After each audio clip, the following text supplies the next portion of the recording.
இன்னைக்கு திருச்செந்தூர் போயிருக்காரு. எலெக்ஷன் முன்னாடி போயிருந்தா எல்லாரும் ஓட்டுக்கா போயிருக்காரு, நடிக்கிறாரு அப்படின்னு சொல்லலாம். அவர் தேர்தல் முடிஞ்சு வச்சு எல்லாரும் ஓட்டு போட்டு முடிச்சாச்சு. இந்த நேரத்தில் அவர் ஒரு இந்து கோயிலுக்கு, அது முருகர் கோயில் போய் அங்க கையில வேலை வாங்குறது கண்டிப்பாக இருக்க வாய்ப்பே இல்லை. அது நானும் சொன்னா சிலருக்கு தேர்தல் டயத்துல பக்தி வந்துடும். அப்போ கோயிலுக்கு போவாங்க, அப்போ வேலை கையில் பிடிச்சி போஸ்ட் கொடுப்பாங்க. அது எப்போ தேர்தலுக்கு முன்னாடி. தேர்தல் முடிஞ்சுன்னா இந்து சாமிகள்லாம் இழிவா பேசுவாங்க, அசிங்கமா பேசுவாங்க, கேவலமா பேசுவாங்க. இந்து மதத்தை மட்டும் ஒதுக்கி வைப்பாங்க. அது சில ஆள்லாம் இருக்காங்க. அப்படி இருக்க பட்சத்தில் இன்னைக்கு விஜய் சாரை பாராட்டணும். அவரு தேர்தலுக்கு முன்னாடி தேர்தலுக்கு அப்புறம் ஒரு இந்து கோயிலுக்கு போய் வேலை வாங்குறாரு, பூஜை பண்றாரு அப்படிங்கும்போது கண்டிப்பா நடிப்பா இருக்கிற வாய்ப்பே இல்லை.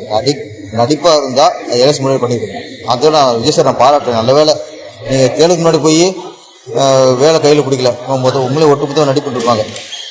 ஒரு விஷயம், நான் நல்ல ஒரு ஆரோக்கியமான அரசியல்வாதியா நான் விஜய் சாரை பாக்குறேன் இப்போ.